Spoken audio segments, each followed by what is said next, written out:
presentamos Sentencias Colombianas a tu Oído, un espacio inclusivo que cambiará tu manera de enterarte sobre las sentencias que están siendo emanadas por el máximo Tribunal de Justicia Ordinaria Colombiana en materia penal,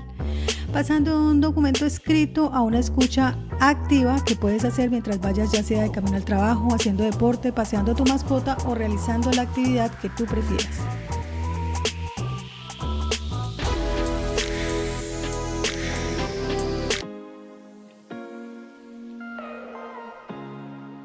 En este capítulo traemos a presentar la sentencia SP-331 de agosto 9 del 2023, cuyo radicado es el 56944. El magistrado ponente es el doctor Luis Antonio Hernández Barbosa y la sentencia trata sobre el delito de violación de derechos patrimoniales de autor. En este asunto, la Corte resuelve un recurso de casación interpuesto por la defensa del procesado en contra de la sentencia que profirió el Tribunal Superior de Cartagena el 30 de septiembre del 2019, donde este tribunal confirmó la sentencia dictada por el Juzgado Quinto Penal de Circuito de la misma sede, dado que dicho juzgado lo condenó como autor del delito de violación de derechos patrimoniales de autor a este procesado.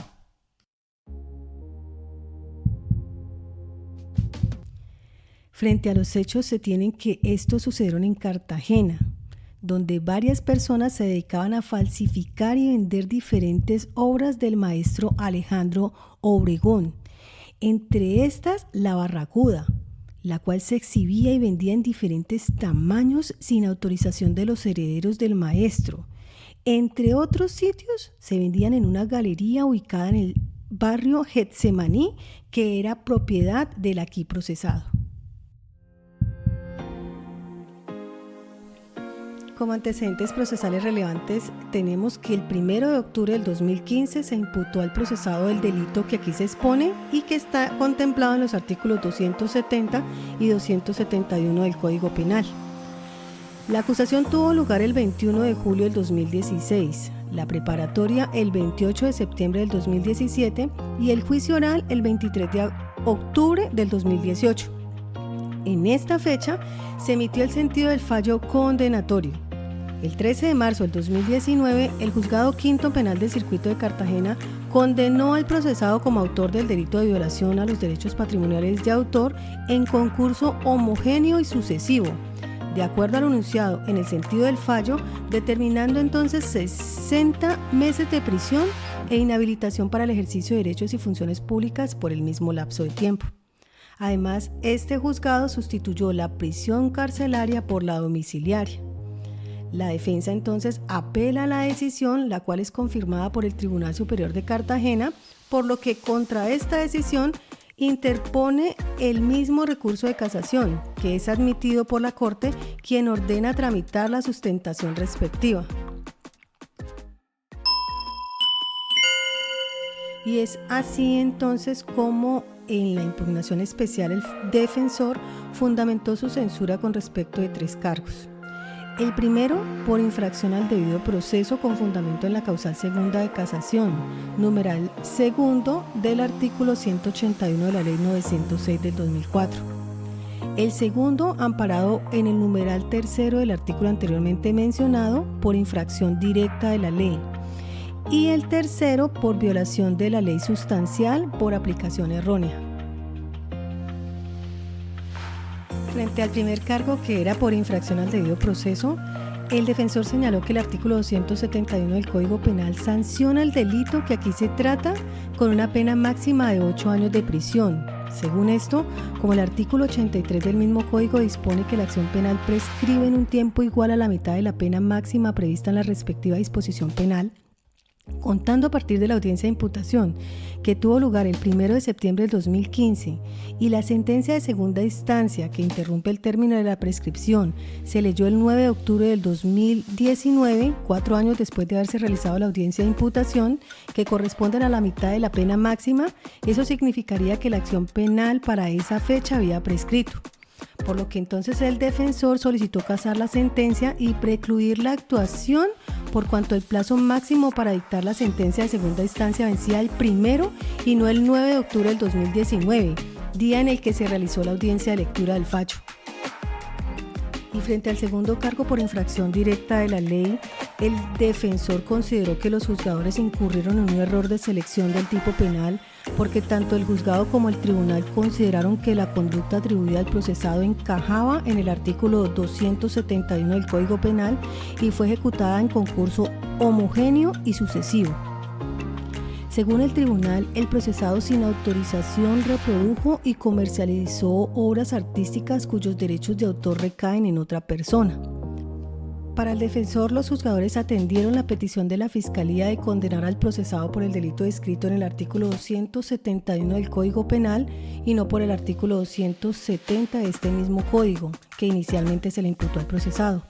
Sin embargo, las pruebas no respaldan la conclusión, porque según el perito, las piezas son un intento de imitación del estilo del maestro Obregón y no verdaderas reproducciones, es decir, no son copias, sino adaptaciones, transformaciones o adaptación de un estilo semejante al del autor referido.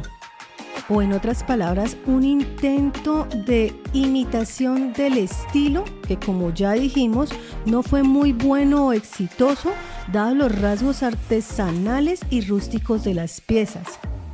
Esta apreciación, dijo el defensor, está en sintonía con la declaración de la sobrina del maestro, quien manifestó que no consideraba que fuera un homenaje que se diga que es bueno como el maestro Obregón, porque no corresponde en nada de lo que es la obra real. Es una deformación de la obra que nada tiene que ver con la obra original.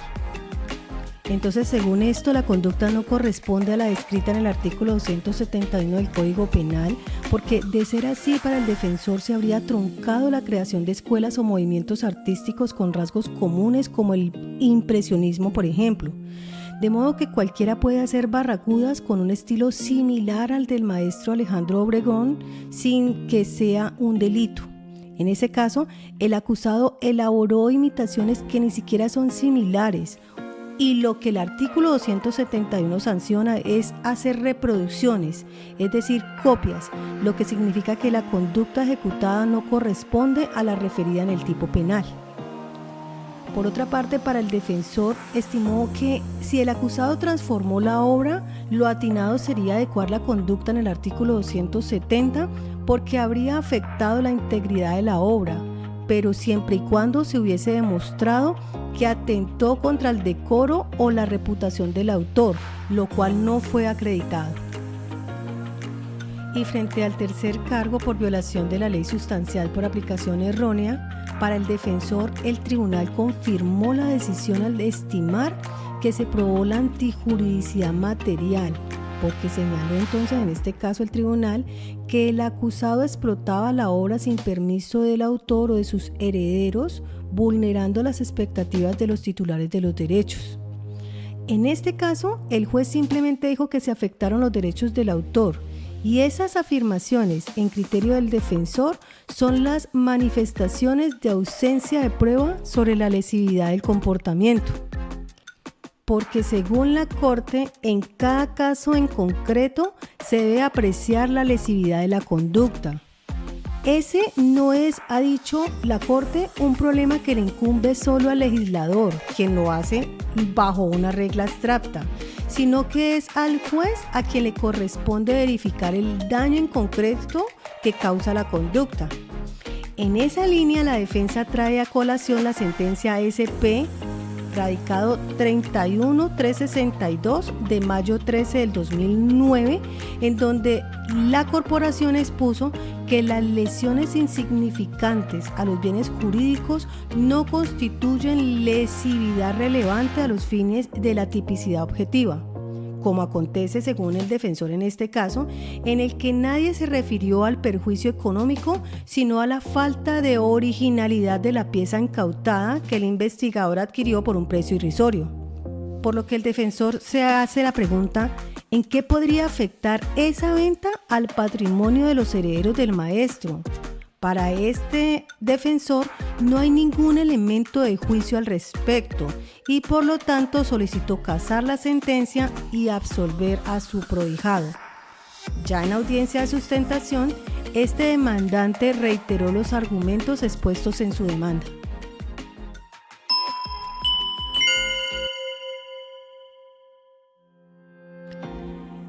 En tanto que la Fiscalía, ya en audiencia de sustentación con relación al primer cargo, señaló que siguiendo las reglas previstas en los artículos 271 y 83 del Código Penal, además del 292 de la Ley 906 del 2004, la sentencia de segunda instancia se aprobó el 30 de septiembre del 2019, antes que transcurrieran los 4 años contados a partir de la audiencia de imputación, teniendo en cuenta que la pena máxima para el delito que se procede es de 8 años de prisión.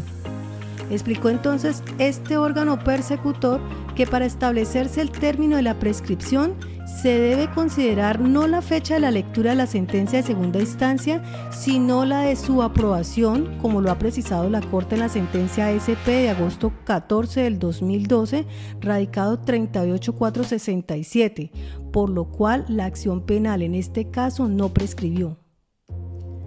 Respecto del segundo cargo, la Fiscalía consideró que la situación fáctica se ajusta al artículo 271 del Código Penal, señalando que de acuerdo a la sentencia SP del 23 de octubre del 2018, radicado 47463, el artículo 271 del Código Penal tutela el derecho patrimonial que ampara y faculta al autor para ejercer actos de explotación o de disposición de la obra, es decir, actividades que envuelven contenido económico valorables pecuniariamente, de manera que quien pretenda afectarlos ha de obrar con ánimo de lucro y con la intención de lesionar ese patrimonio para beneficio propio o de terceros. Por lo que al haberse acreditado que el procesado producía obras del maestro Alejandro Obregón sin autorización del autor para su venta, incurrió en el delito por el cual fue condenado y por lo tanto no se cometió el error que se denuncia.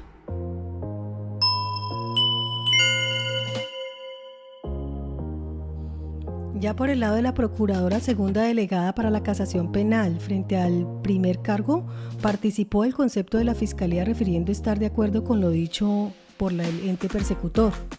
Y en el segundo cargo, la Procuraduría consideró que no está llamado a procesar, señalando que el comportamiento por el que fue acusado el procesado atenta contra los derechos patrimoniales de autor y como tal se relaciona con la explotación o utilización de la obra sin permiso del autor o poseedor del titular del derecho.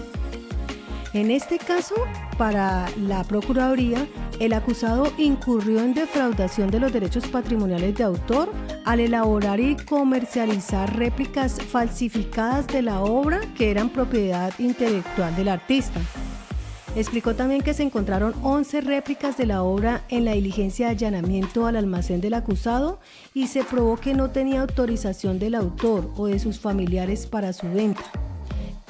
En consecuencia, para la Procuraduría se demostró que mediante la venta en establecimiento abierto al público explotaba la obra de la cual no es autor y además la elaboraba mediante encargo y con fines comerciales,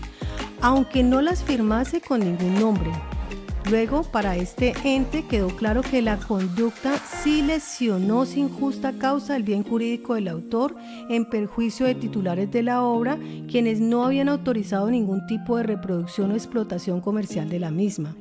Por lo tanto, para la Procuraduría, el tribunal no erró al adecuar la conducta al tipo penal que describe el comportamiento por el cual el acusado fue condenado. Ya pasando a las consideraciones de la Corte, una vez determinada su competencia, ella inicia examinando de fondo la constitucionalidad y legalidad de la sentencia. En cuanto al primer cargo por infracción al debido proceso, retrotrae el alto tribunal que el recurrente demandó la sentencia por infracción al debido proceso, al haberse proferido después de haber prescrito la acción penal, sosteniendo el defensor que entre la audiencia de la imputación y la sentencia de segunda instancia no puede transcurrir, tratándose de delitos sancionados con pena de prisión, más de la mitad de la pena máxima prevista para el correspondiente delito.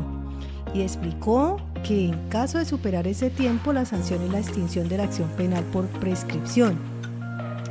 Retrotrajo la corporación porque el defensor indicó que dado que el acusado fue condenado por el delito de violación de derechos patrimoniales de autor, se debe indicar que según el artículo 271 de la Ley 599 del 2000, modificado por el artículo 2 de la Ley 1032 del 2006, la pena máxima de prisión para este comportamiento es de 8 años de prisión.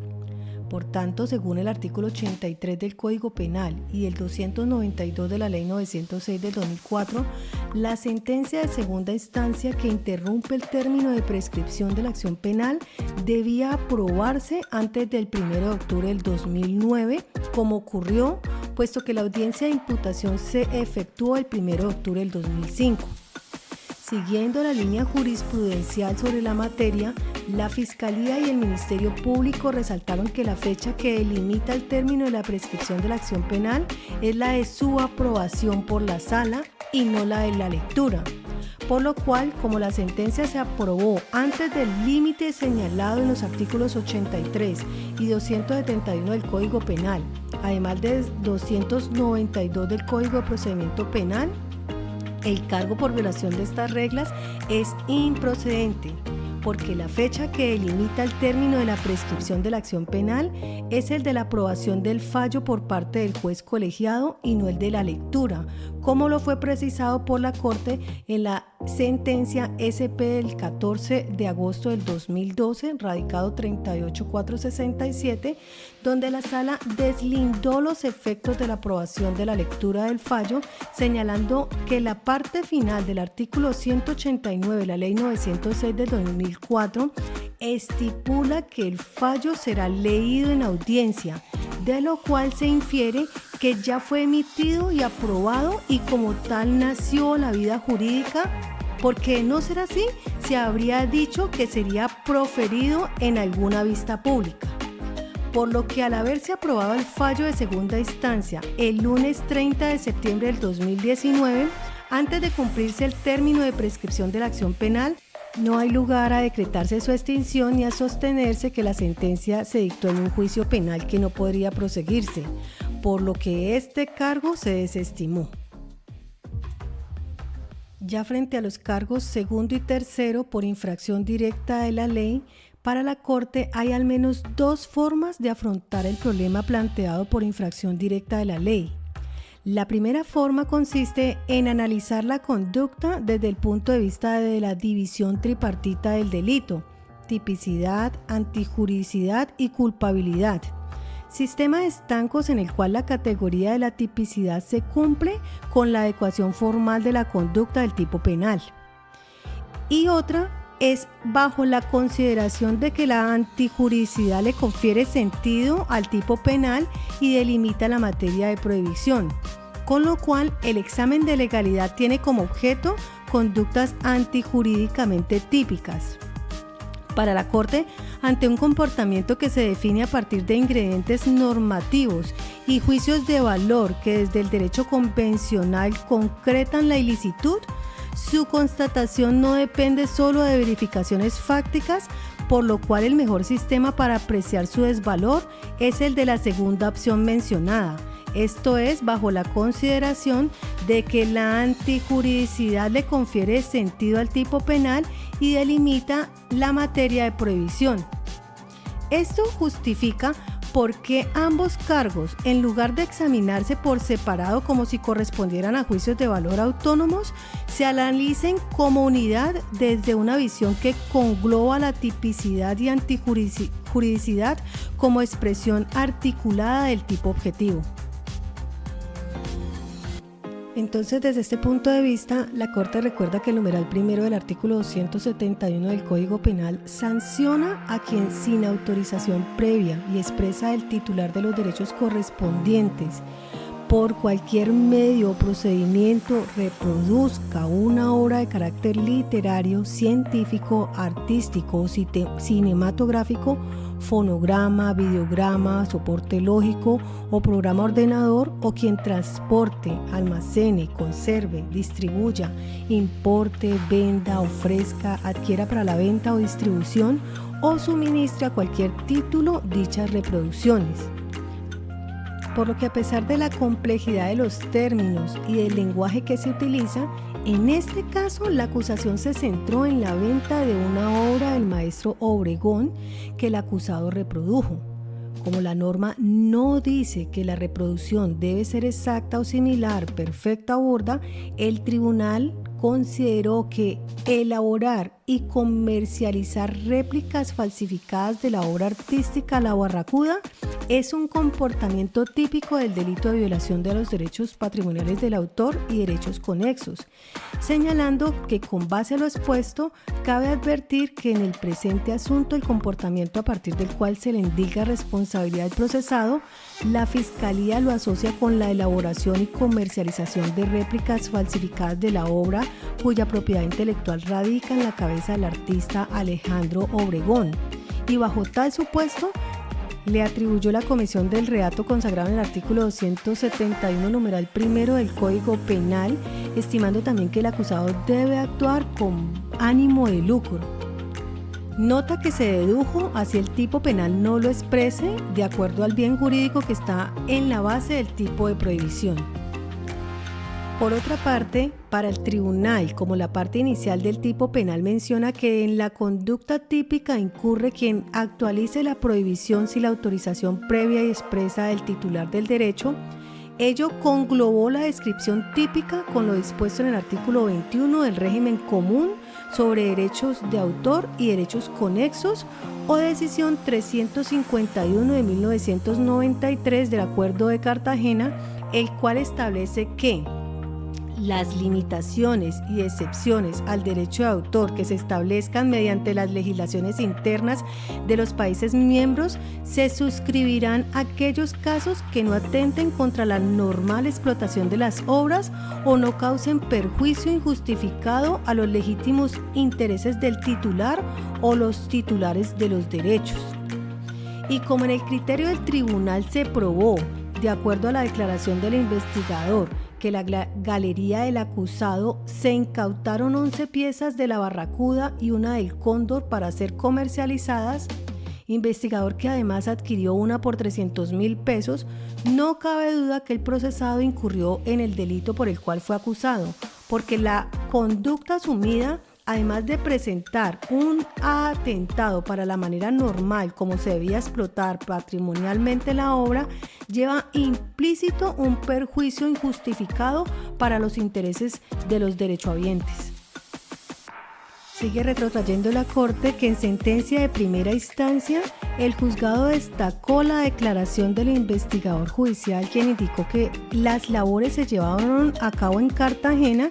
donde visitó un hotel en el que estaban exhibidas las barracudas en un mural, por lo cual él quería determinar si estaban comercializando o si solo era un tema de exhibición resultando en una decoración. Procedió entonces este investigador a verificar en una galería que queda en el barrio Getsemaní, lugar al que ingresó y preguntó que si podía conseguir una obra de arte representativa de Cartagena. A lo que al ser atendido por el procesado, quien le dijo que era La Barracuda, una obra de Obregón, que era de madera y que dependiendo del encargo podría manejar un tamaño grande o pequeño y asimismo el costo que podría oscilar entre 50,000, la más pequeña, y las más grandes entre 300 y 600,000 pesos, acorde con el tamaño y los colores. Igualmente, el procesado le enseña un lienzo con la barracuda como pintura que era hecha por encargo, advirtiendo que no la firmaba por conocer que derivaba en un delito que le acarrearía problemas e incluso la cárcel. Derivado de ello, este investigador presenta un informe al fiscal y como plan metodológico y con dineros oficiales destinados para tales efectos, compró una réplica por valor de 300,000, la cual fue puesta de presente a una testigo nieta del maestro, quien estimó que era una falsificación porque no correspondía a las dimensiones ni proporciones de una de las 23 esculturas originales que existían en madera de la obra del maestro. Y es en este momento cuando la Sala Penal trae el radicado SP del 30 de abril del 2008, radicado 29188, donde se trazó la línea de interpretación sobre el delito de derechos patrimoniales de autor, y la SP del 23 de octubre del 2010, 18, radicado 47463, sobre la protección penal de los derechos patrimoniales de autor, donde se advirtió que la moral protege la paternidad de la obra y es una tutela desde el punto de vista económico. Tutela desde este punto de vista la posibilidad de explotación o utilización de la obra como a bien tenga el autor, sea cediéndola, enajenándola, autorizando, prohibiendo o realizando directamente su reproducción, comunicación pública, transformación o cualquier otra forma de utilización.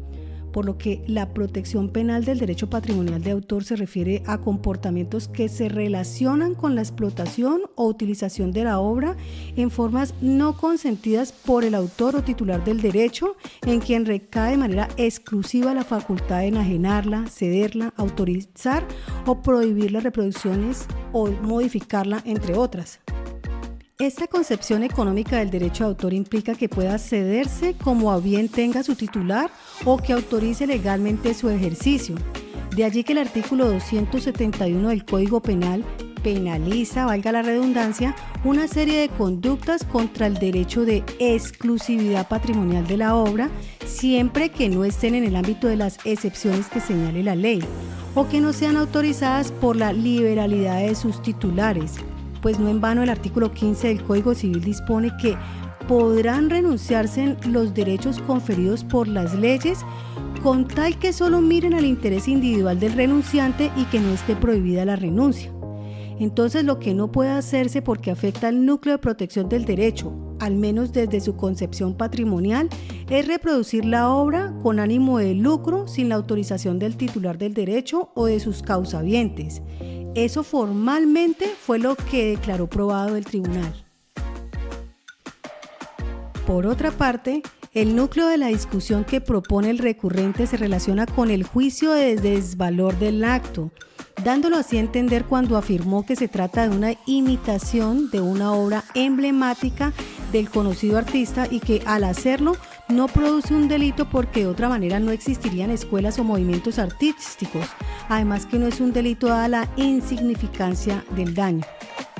En este aspecto, la Corte destaca que según definiciones sobre la materia, los movimientos artísticos son tendencias con una filosofía o un estilo común del que participa un grupo de artistas durante un periodo de tiempo con creaciones originales y no se trata de colectivos donde un líder antepone una idea o criterio que imitan los demás, sino de un conjunto en el que cada quien conserva su individualidad, así sus obras participen de rasgos o ideas comunes.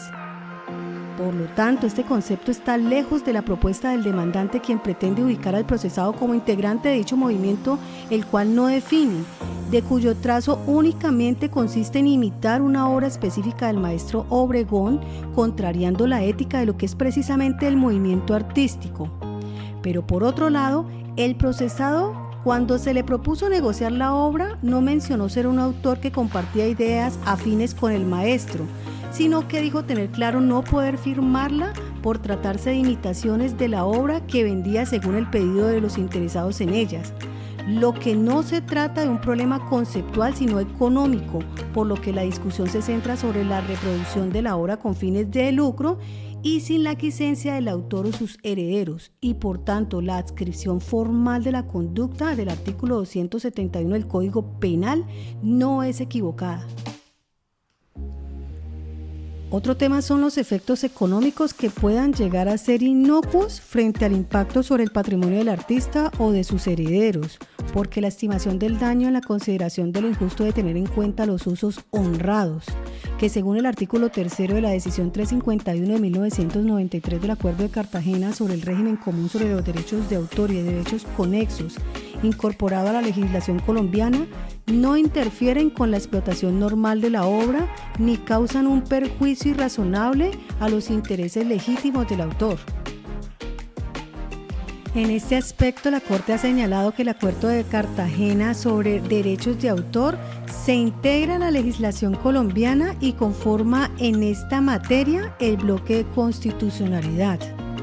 De manera que para evaluar la ofensividad de la conducta tratándose de la protección a los derechos patrimoniales de autor, se debe considerar lo dispuesto en la Decisión Andina 351 del Convenio Internacional, según el cual la protección en estas materias debe asociarse a la creación de un perjuicio irrazonable, por lo que desde esta perspectiva, países firmantes de acuerdo como lo es España dispensan una protección escalonada, pero en la legislación colombiana no tienen una norma específica para graduar la pena según la intensidad de la afectación económica en relación con delitos que afectan el patrimonio del autor en el margen del principio de favorabilidad. Entonces aquí la Corte trae el ejemplo de España, donde dispensa una protección escalonada en cuanto al numeral primero del artículo 270 del Código Penal de ese país, donde establece un sistema de 4/4 dentro del cual se debe determinar la pena. En estos sistemas, el sentenciador impondrá la pena ponderando los siguientes aspectos: la mayor o menor gravedad de la conducta, el daño real o potencial creado, la naturaleza de las causales que agraven o acentúen la punibilidad, la intensidad del dolo, la preterintención o la culpa concurrente, la necesidad de la pena y la función que ella debe cumplir en el caso en concreto. De manera que en Colombia, la insignificante o mínima afectación al patrimonio del autor, en lugar de incidir en la graduación de la pena, puede llevar a la ausencia de lesividad a la manera de delito o bagatela, pero demostrado el daño efectivo, la única opción es graduar la pena bajo las pautas de los artículos 60, 61 y 271 del Código Penal colombiano. Entonces, para la Corte, tanto el juzgado como el tribunal dieron por probada la antijuridicidad del daño, donde para el segundo, o sea, para el tribunal, a partir de las declaraciones surgía palpable que el procesado, sin que mediara autorización, reprodujo y comercializó obras artísticas cuyos derechos de autor recaían en otra persona. Porque además los testigos de la defensa reconocieron como clientes del procesado que la obra La Barracuda del maestro Obregón, entre otros artículos, se ofrecían en su galería,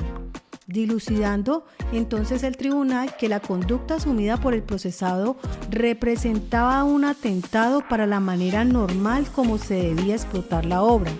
llevando implícito entonces un perjuicio injustificado para los intereses de los derechohabientes, dado que una vez fallecido el autor, las ganancias a recibir ellos se verían representadas en autorizaciones que llegaran a conceder en punto a las reproducciones que otras personas quisieran llevar a cabo con respecto a las creaciones artísticas legadas. Expectativa que resulta truncada con el comportamiento asumido por el procesado. Bajo esta idea, para el tribunal se vulneró el derecho de los causavientes por reproducirse una obra para la venta, llevando implícito un perjuicio injustificado.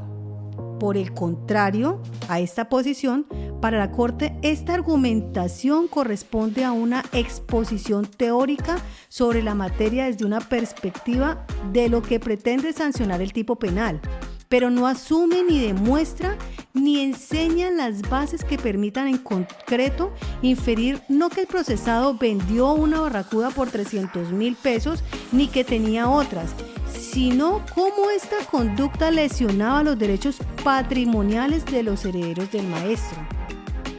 Y es por esta situación donde la Corte recuerda el artículo 11 de la Ley 599 del 2000, en donde señala que para que una conducta típica sea antijurídica, se requiere que lesione o ponga efectivamente en peligro el bien jurídico tutelado por la ley.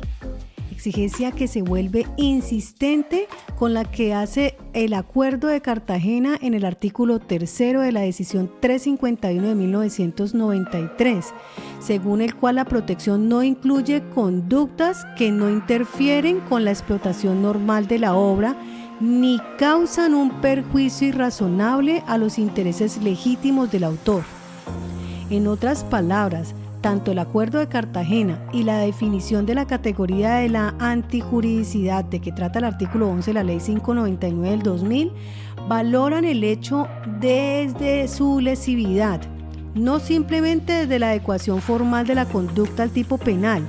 Por esa razón se explica el acento en la efectividad de la lesión que el Acuerdo de Cartagena sobre los derechos de autor traduce en la causación de un perjuicio irrazonable.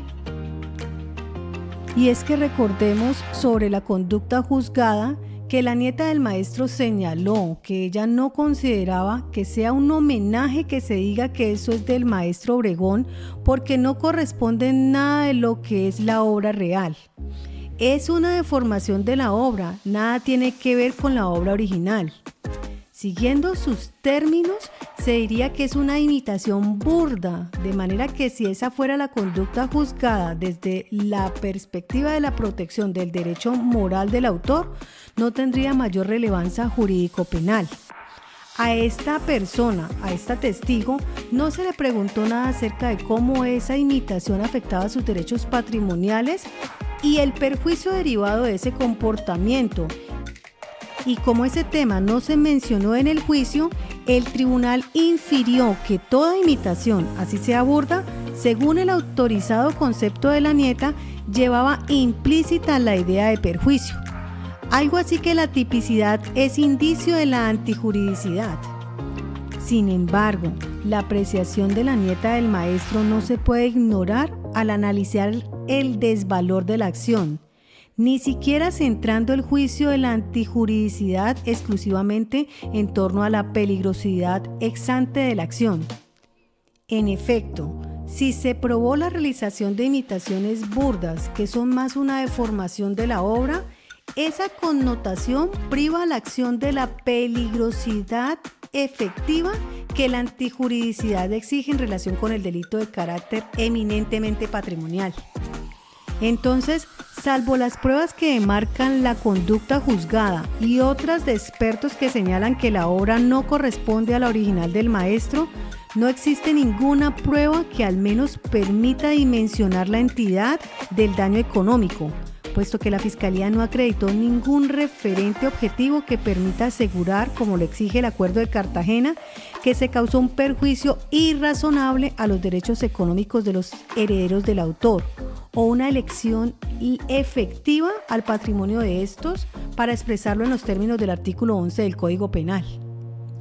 Y es por eso que la Sala casa la sentencia al considerar que la conducta juzgada es valorativamente atípica del delito de violación de derechos patrimoniales de autor, por lo que confirma la sentencia proferida por el Juzgado Quinto Penal del Circuito, ordenando al tribunal que cancele las órdenes que se hubiesen proferido con ocasión a este proceso. Bueno, esto ha sido todo por este capítulo. Agradecemos su suscripción y los esperamos en nuestro próximo episodio.